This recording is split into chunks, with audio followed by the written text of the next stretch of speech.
أعوذ بالله من الشيطان الرجيم بسم الله أعوذ بالله من الشيطان الرجيم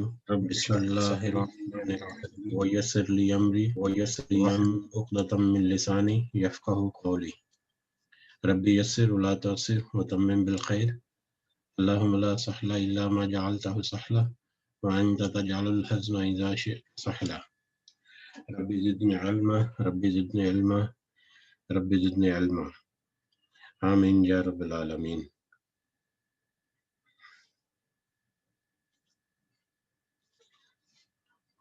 آج ہم سورہ بقرہ کی آیت نمبر 143 سے کریں گے انشاءاللہ اللہ کی توفیق سے۔ کل تک ہم نے آیت نمبر 142 تک جو دوسرا پارہ شروع ہو چکا دیکھا تھا، اور کل جو ہم دیکھ رہے تھے اس میں ذکر ہوا صبغۃ اللہ، اللہ کے رنگ کو، اور اللہ کے رنگ سے بہتر کوئی اور رنگ نہیں ہو سکتا، اور یہ یہودیوں کے لیے کہا جا رہا تھا اور عیسائیوں کے لیے بھی، تو کوشش میں تھے کہ کچھ لوگ واپس یہودی یا عیسائی ہو جائیں، اور پھر اللہ نے ان سے یہ بھی کہا کہ تمہارے لیے تمہارے اعمال تمہارے لیے اور تمہاری پچھلی امتوں کے اعمال تمہاری پچھلی امتوں کے لیے، اور کسی کو یعنی کہ ان سے اس کے بارے میں ان کی پچھلی امتوں کے بارے میں سوال نہیں کیا جائے گا، یعنی اللہ تعالیٰ انسان کا اس کے اپنے بارے میں جو سوال کریں گے، اور دوسرے لوگوں کے اور دوسری قوموں کے بارے میں اس سے نہیں پوچھا جائے گا، بشرطے کہ انسان نے اپنے سارے جو فرائض ہیں وہ پورے کیے ہیں۔ ایک پوائنٹ تھوڑا سا مس ہو گیا تھا مجھ سے، یہ جو صبغۃ اللہ ہی آیا تھا، اللہ کا رنگ، یہ مدثر بھائی نے بھی تھوڑا سا کیا تھا، یہ بہت اہم پوائنٹ تھا۔ اللہ کا رنگ یعنی اللہ کا دین، اللہ کے دین کو اپنے اوپر طاری کر لو، اور اس طرح طاری کرو کہ تمہارے پورے کے پورے وجود سے، اعمال سے، افعال سے، اقوال سے اللہ کے رنگ نظر آئے، یعنی اللہ کے دین اور محمد صلی اللہ علیہ وسلم کی جو شریعت ہے وہی جھلک اس کی ہی جھلک نظر آئے۔ تو اس کا بیک گراؤنڈ کل میں بتانا آپ کو بھول گیا تھا، صبغۃ اللہ، اللہ کا رنگ، یہاں پر رنگ سے کیوں تشبیہ دی گئی یا رنگ کا ذکر کیوں کیا گیا؟ یہودیوں میں اس وقت بلکہ اس کے بعد بھی بہت عرصہ تک ایک روایت چلتی آ رہی تھی، یا کہہ لیں کہ ایک رسم چلتی آ رہی تھی جس کو وہ بپتسمہ کہتے تھے، بپتسمہ۔ اب بپتسمہ میں وہ جب بھی کوئی بچہ پیدا ہوتا تھا اس کو، یا خاص کر جب کوئی غیر یہودی سے یہودی مذہب میں داخل ہوتا تھا، اس کو ایک زرد رنگ کے کسی پانی سے غسل دیکھتے تھے، نہلاتے تھے، اس کو زرد پانی سے نہلاتے تھے، اور ان کا یہ عقیدہ تھا کہ اس طرح کرنے سے ان کے پچھلے جتنے بھی گناہ ہیں وہ سب پاک صاف ہو گئے، اور اب نئے سرے سے اس کی زندگی جو ہے نا وہ شروع ہوگی۔ تو یہ پوائنٹ کل میں مس کر گیا بتانا، تو کیونکہ وہ کسی ایک رنگدار پانی سے جو ذکر کیا جاتا ہے کہ زرد رنگ کا تھا، تو اس سے وہ نہلاتے تھے اپنے کسی عقیدے کے تحت۔ تو یہاں پر اللہ کہہ رہا ہے کہ رنگ جو ہے وہ تو صرف اللہ ہی کا ہے، اللہ کے دین کا رنگ، اللہ کی شریعت جو محمد صلی اللہ علیہ وسلم کے تھرو سب تک پہنچ چکی آج کے دور میں، یا اس سے پہلے بھی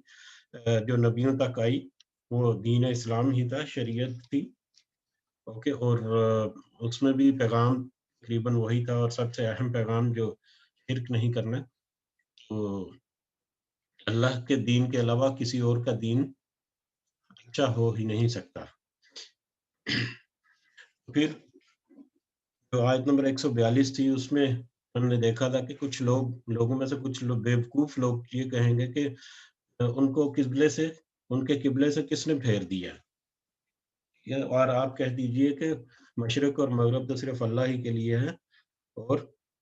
اللہ جسے ہدایت دیتا ہے، جسے سیدھے راستے پر رکھتا ہے۔ یہاں پر ذکر ہوا کہ تحویل قبلہ جو ہے اس کا تھوڑا سا تمہید بن دی گئی، اس سے اگلی آیت میں بہت ساری چیزیں اور بھی واضح ہو جائیں گی۔ شروع کرتے ہیں، اعوذ باللہ من الشیطان الرجیم۔ وَقَذَلِكَ، اور اسی طرح، جعلنا، بنایا ہم نے، تمہیں، اور اسی طرح ہم نے بنایا تمہیں، امتن وسطن، معتدل امت،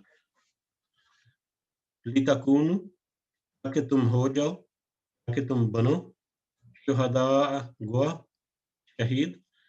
للناس، لوگوں پر، ویکون، اور ہو جاؤ، اور ہو، ویکون، اور ہوں، اور ہو، الرسول، رسول، علیکم، تم پر، شہیدن، گواہ، وما، اور نہیں، جعلنا القبلۃ، بنایا ہم نے قبلہ، التی کنت، جو کہ آپ تھے، علیہا، اس پر، الا، مگر، لنعلم، ہم جان لیں، من یتبع الرسول، کون پیروی کرتا ہے، من یتبع، کون پیروی کرتا ہے، الرسول، رسول کی، ممن، اور کون، ینقلب، پھر جاتا ہے، علی عقبیہ، اپنی ایڑیوں کے بل، وَإِنْ، اور اگر، کانت، تھی، لکبیرۃ، گراں، بھاری، الا، مگر، علی الذین، ان لوگوں پر،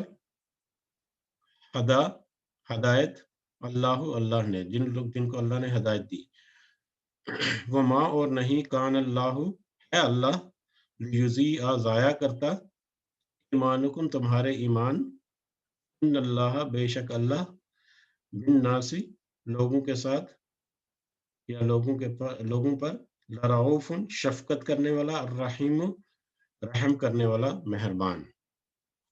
یہ آیت کچھ لمبی ہے اور اس میں کچھ بہت ہی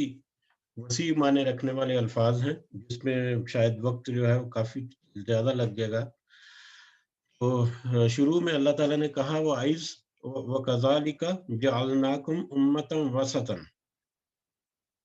لِتَكُونُوا شُهَدَاءَ عَلَى النَّاسِ وَيَكُونَ الرَّسُولُ عَلَيْكُمْ شَهِيدًا، اور اسی طرح ہم نے بنایا تمہیں ایک معتدل امت، تاکہ تم لوگوں پر گواہ ہو جاؤ، اور رسول تم پر گواہ بنے۔ اب یہاں پر جو امتن وسطن، معتدل امت، یہ ایک ہے، یہ جو یہاں پر الفاظ استعمال ہوئے، اس میں اتنی وسعت اور اتنی گہرائی، اس کا اتنا پھیلاؤ، اس کے معنی اتنے زیادہ اور اتنے وسیع، ان کو مختصر الفاظ میں بیان کرنا بہت مشکل ہے۔ میں نے بہت ساری کل تفسیریں پڑھی، اور ہر تفسیر میں اس کی اتنی ڈیٹیل اور مختلف انداز سے، مختلف یعنی نظریات کے تحت اس کی تفسیر کی گئی، اس سے اندازہ ہوتا ہے کہ یہ بہت وسیع موضوع ہے، بلکہ ایک تفسیر میں یہ لکھا گیا کہ اس امتن وسطن کا احاطہ کرنا مختصر الفاظ میں ممکن نہیں، کیونکہ یہ بہت وسیع معنی رکھتا ہے۔ چلتے ہیں اس کا مطلب کیا ہم سمجھتے ہیں۔ امتن وسطن، وسطن ہوتا ہے وسط، وسط جیسے ہم اردو میں بھی یوز کرتے ہیں، درمیان، ٹھیک ہے، درمیان میں، سینٹرل، یہ تو لغوی معنی ہیں، اور اس کے علاوہ اس کے جو معنی یہاں پر ٹیکسٹ کے حساب سے آئے ہیں، وہ ہیں عدل اور انصاف کرنے والی ایک درمیانی امت۔ اوکے، امتن، امت، وسطن، درمیانی، معتدل، عدل و انصاف کرنے والی، عدل پر قائم رہنے والی، ٹھیک ہے۔ اب میں نے جو بہت ساری تفسیریں پڑھی، اس میں سے میں اگر ان کو سمری کرنے کی کوشش کروں تو میں 2-3 پارٹ اس کے کر سکتا ہوں، کہ یہ امت جو ہے، یہ امتن وسطن، ایک معتدل امت، یہ امت کس امت کی بات ہو رہی ہے؟ امت محمدی صلی اللہ علیہ وسلم کی، یہ ہماری امت کی بات ہو رہی ہے، جو محمد صلی اللہ علیہ وسلم کے پیروکار ہیں، جو جو اس وقت کے مسلمان ہیں وہ ان کی، ٹھیک ہے؟ تو اگر ہم اس کو میں اس کو پارٹس میں ڈیوائڈ کروں یا گروپس میں کروں، تو اس کا ایک گروپ بنتا ہے روحانی۔ روحانی طور پر یہ امت وسطن، ایک ہے دنیاوی طور پر، اور ایک ہے اخروی طور پر، ٹھیک ہے؟ 3 گروپس میں تقسیم کر سکتا ہوں، اس کے علاوہ بہت لمبی اس کی ہو جائے گی۔ اب روحانی طور پر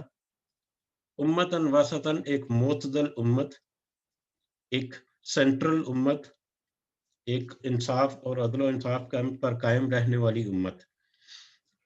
اس سے آگے ذکر آئے گا کہ کیوں یہ امت معتدل ہے، اس کا بھی، کہ روحانی طور پر اگر ہم دیکھیں تو حضرت محمد صلی اللہ علیہ وسلم، ان کو خاتم النبیین کا درجہ عطا کیا گیا، اور وہ آخری نبی، ان کے بعد قیامت تک کوئی نبی نہیں آ رہا۔ اس کے علاوہ جو قرآن جو ہمیں ملا آپ صلی اللہ علیہ وسلم کے ذریعے سے، وہ بھی اللہ کی آخری کتاب جو قیامت تک قائم و دائم رہے گی، اور اس کے علاوہ کوئی اور اسلامی کتاب یا اسلامی صحیفہ نہیں آئے گا۔ اب یہ امت یعنی شریعت محمدی اور اس کے جتنے احکام اور قرآن اور اس کے جتنی بھی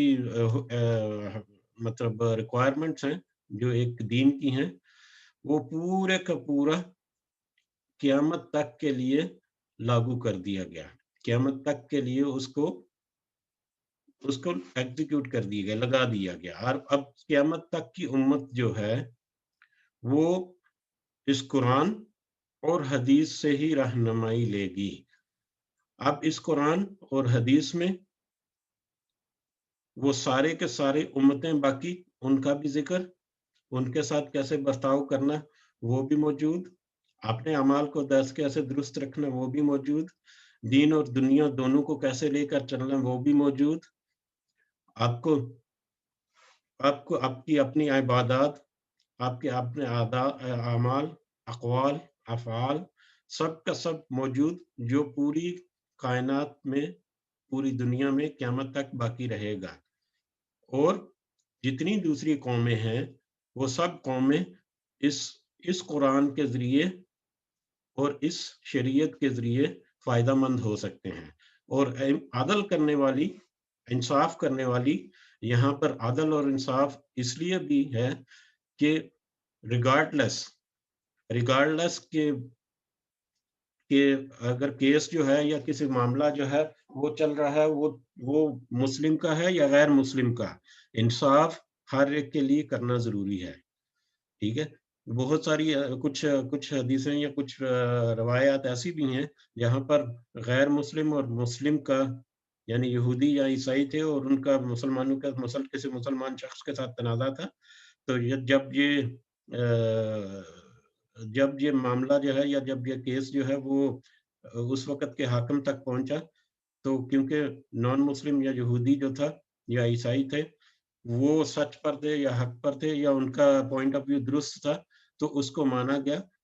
یہ سمجھے بغیر یا یہ سوچے بغیر کہ دوسری طرف مسلمان کھڑا ہے۔ تو یہ ایک سینٹرل مسلم امہ،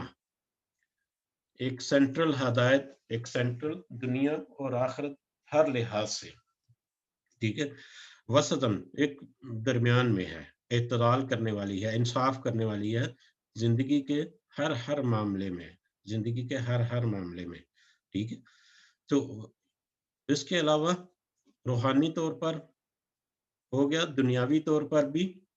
جیسے تھوڑا سا ذکر ہوا کہ اس دنیا میں جتنے معاملات چل رہے ہیں آج کل ہم اگر دیکھیں تو ایک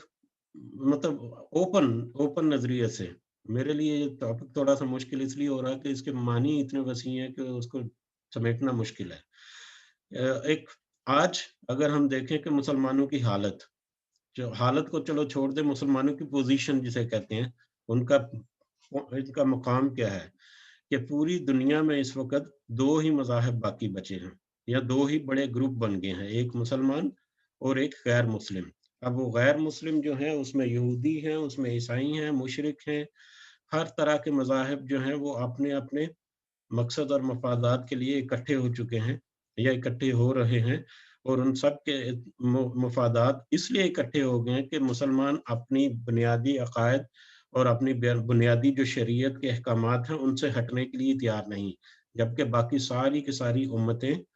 وہ اپنے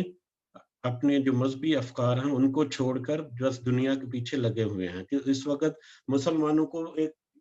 ظاہری طور پر بھی ایک سینٹرل پوزیشن حاصل ہے کہ ہر بندہ جو ہے، ہر غیر مسلم مذہب رکھنے والا جو ہے وہ مسلمان پر ہی نظر رکھے ہوئے ہے، تو ظاہری اعتبار سے بھی ایک ایک فوکس پوائنٹ جو ہے وہ مسلم امہ بن رہی ہے، اور ابھی تو یہ شروعات ہے، آئندہ آنے والے سالوں میں یہ اور بھی بہت کھل کر واضح ہو جائے گا، بہت سارے معاملات ایسے ہیں جو ابھی ذکر نہیں کیے جا سکتے، ٹھیک ہے۔ اس کے علاوہ اخروی یا قیامت کے دن، اب قیامت کے دن یہ امت محمدی کیسے انصاف کرے گی، کیسے وسط میں ہوگی، اس کا یہ ذکر آیت کے اگلے حصے میں کچھ جو ذکر ہوا اس کی تفسیر سے ہمیں ملے گا۔ لِتَكُونُوا شُهَدَاءَ عَلَى النَّاسِ وَيَكُونَ الرَّسُولُ عَلَيْكُمْ شَهِيدًا،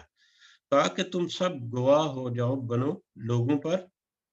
اور رسول یعنی محمد صلی اللہ علیہ وسلم تم پر گواہ ہو جائیں۔ اب بہت ساری تفسیروں میں آیا ہے کہ قیامت کے دن اللہ تعالیٰ نبیوں سے قیامت کے دن اللہ تعالیٰ نبیوں سے ایک مائک آن ہو گیا تھا اس لیے شاید جی، قیامت کے دن اللہ تعالیٰ نبیوں سے سوال کرے گا، نبیوں سے سوال کرے گا کہ کیا تم نے میری شریعت یا میرے احکامات جو تھے وہ اپنی قوم تک پہنچا دیے؟ ایک تفسیر میں ہے کہ جو نبی کہیں گے ہاں پہنچا دیے، اللہ کہے گا ٹھیک ہے گواہ لے کے آؤ، گواہ لاؤ۔ اب وہ جب گواہ جو ہے وہ امت سے کہیں گے، اپنی امت سے کہیں گے، ان کی امت جو ہے وہ انکار کر دے گی، ان کی امت کہے گی کہ نہیں ہم تک تو اللہ کا پیغام نہیں پہنچا، پھر اللہ دوبارہ ان سے کہا تھا کہ ہاں یعنی نبیوں کی امت جو پچھلی نبیوں کی امتیں جو ہیں وہ کہیں گی کہ نہیں ہم تک نہیں پہنچا، پھر دوبارہ اللہ کہے گا کہ ہاں تمہارے پاس کوئی گواہ ہے ان نبیوں سے، پچھلے نبیوں سے، پھر وہ کہیں گے کہ ہاں محمد صلی اللہ علیہ وسلم اور ان کی امت، پھر محمد صلی اللہ علیہ وسلم اور ان کی امت جو ہے وہ گواہ دے گی، وہ گواہ بنے گی کہ ہاں ہم تک سارے پہچان اللہ کا پہچان جو پیغام ہے وہ پہنچ گیا۔ تو یہ ذکر یہ واقعہ جو بہت امپورٹنٹ ہے کہ آخرت میں یہ قوم جو ہے امت محمدی جو ہے وہ نہ صرف محمد صلی اللہ علیہ وسلم کی گواہی دیں گے بلکہ ان کے پچھلے جتنے نبی اور جتنی کتابیں اور جتنی شریعتیں ہیں ان کی بھی گواہی دیں گے، ٹھیک ہے، کیونکہ امت محمدی کے لیے آپ صلی اللہ علیہ وسلم، قرآن اور اس سے پہلے جتنے نبی اور جتنے آسمانی کتابیں نازل ہوئی سب پر ایمان لانا لازمی ہے، تو اس حساب سے بھی یہ امت جو ہے یہ عدل کرے گی، انصاف کرے گی اور آخر میں گواہی دے گی۔ یہ گواہ کا ذکر اس لیے بھی آگے آیا کہ تاکہ تم لوگوں پر گواہ رہو اور محمد صلی اللہ علیہ وسلم تم پر گواہ بنے۔ وما اور نہیں جعلنا القبلۃ بنایا ہم نے قبلہ، اللہ تھی جو تھا آپ کے علیہ اس پر، مگر بنا علامہ ہم جان لیں من یتبع الرسول کون پیروی کرتا ہے رسول صلی اللہ علیہ وسلم کی، رسول کی یہ ایک رسول کا ذکر ہے، کون اپنی ایڑیوں سے پھر جاتا ہے۔ اب یہاں پر تھوڑا سا ذکر چینج ہوا کہ قبلے کو ہم نے بنایا تھا، جو پہلے قبلہ تھا قبلہ اول یا بیت المقدس جو ہے اس کا ذکر یہاں پر تھا پہلے کہ اس قبلے کو ہم نے بنایا تھا یہ ٹیسٹ کرنے کے لیے، یہ جان لینے کے لیے کون رسول کی پیروی کرتا ہے اور کون اپنی ایڑیوں کے بل پھر جاتا ہے۔ یہاں پر اللہ کہہ رہا ہے کہ لِنَعْلَمَ، اس لیے کہ ہم جان لیں، اللہ جان لیں، اس کی بھی ہمیں تھوڑی سی سمجھ آنی کہ اللہ تو ہر چیز کو جانتا ہے، اللہ کے علم سے تو کوئی چیز باہر نہیں، اس کے علم کے احاطے سے کوئی بھی چیز باہر نہیں۔ پھر یہاں پر لِنَعْلَمَ، ہم تاکہ ہم جان لیں کیوں کہا؟ کہ اس لیے کہ علم جو ہے اس کا صرف ایک ہی مطلب نہیں، اس کے بھی بہت سارے وسیع معنی ہیں۔ علم جان لینا، واضح کر دینا، بہت کھول کے سامنے رکھ دینا، کھول کھول کر بیان کرنا، یہ سب علم کے ہی معنوں میں آتا ہے۔ یہاں پر ہم یہ معنی لیں گے تاکہ ہم کھول کر یا واضح کر کے سامنے رکھ دیں، لوگوں کے سامنے، دوسروں کے سامنے، کہ کون ہے جو رسول کی پیروی کرتا ہے اور کون ہے جو اپنی ایڑیوں کے بل پھر جاتا ہے یا اپنا منہ موڑ لیتا ہے، اعراض کر لیتا ہے، انکار کر دیتا ہے، یا شک و شبے میں پڑتا ہے اور اور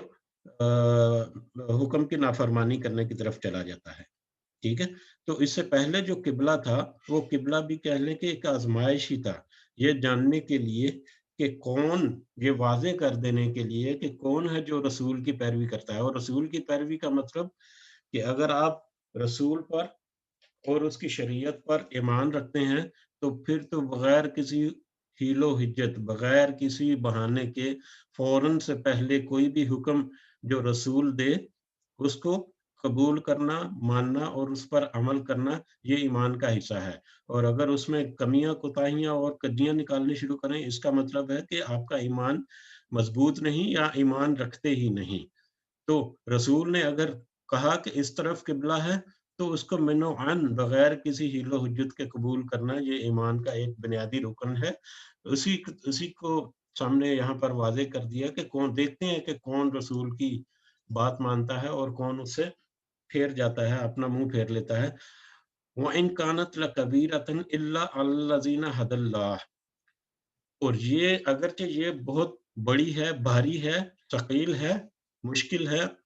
مگر ان لوگوں کے لیے نہیں جن کو اللہ نے ہدایت دی۔ یہ بات یعنی قبلے کی طرف کس طرف ہونا ہے، اللہ کے رسول نے جو حکم دیا اس طرف یا اس طرف، جیسا کہ پہلے ذکر ہوا کہ مشرق اور مغرب اور ساری جہتیں جو ہیں وہ تو صرف اللہ ہی کے لیے ہیں۔ رسول جس طرف حکم دے اسی طرف اس کی رہنمائی، اسی طرف اس کی مطلب فرما برداری کرنی ہے۔ یہ چیز جو ہے یہ ان لوگوں کے لیے بھاری نہیں ہے جن کو اللہ نے ہدایت دی۔ جو اعراض کرنے والے ہیں ان کے لیے یقیناً یہ بہت بھاری ہے، ان کے لیے یہ مشکل ہے۔ وہ ظاہر ہے کمیوں کو جہاں نکالنے والے ہیں تو ان کے لیے یہ مشکل ہوگا۔ وما کان اللہ، اور نہیں اللہ لیضیع، ضائع کرے گا ایمانکم، تمہارے ایمان کو۔ اللہ تمہارا ایمان ضائع نہیں کرے گا۔ ان اللہ، بے شک اللہ، بالناس، لوگوں کے ساتھ، لرؤوف الرحیم، شفقت کرنے والا اور مہربان ہے۔ اب لیضیع، نہیں وہ ضائع کرے گا تمہارا ایمان، اس کا ہم ذکر کرتے ہیں اگلی آیت کا ترجمے کے بعد۔ قد نرا، ہم دیکھ رہے ہیں، قد نرا، بے شک نرا، ہم دیکھ رہے ہیں، تقلب، بار بار پھرنا، قلب جو ہے دل کو بھی کہتے ہیں، اور دل جو ہے وہ خون کو پھیرتا ہے بار بار، ٹھیک ہے؟ تقلب، بار بار پھرنا، بار بار مطلب بار بار ایک ہی طرف آ جانا، یا بار بار ایک ہی طرف رجوع کر لینا، ایک ہی طرف پھر کے آ جانا، ٹھیک ہے؟ وجہ کا، تیرا چہرہ، تیرے چہرے کا، سمائی، آسمان میں، یعنی کہ ہم دیکھ رہے ہیں تمہارا چہرہ بار بار آسمان کی طرف پھرتا ہے، ہم دیکھ رہے ہیں تو تیرے چہرہ کا پھرنا بار بار آسمان کی طرف۔ فَلَنُوَلِّيَنَّكَ، البتہ ہم ضرور آپ کو پھیر دیں گے، قبلۃً، اس قبلے کی طرف، ترضاھا، آپ پسند کرتے ہیں اسے، فولی، تو پھر پھیر لیجئے، پس پھیر لیجئے، وجہ کا، اپنا چہرہ، شطرہ، طرف، سمت، المسجد الحرام، مسجد حرام کی طرف،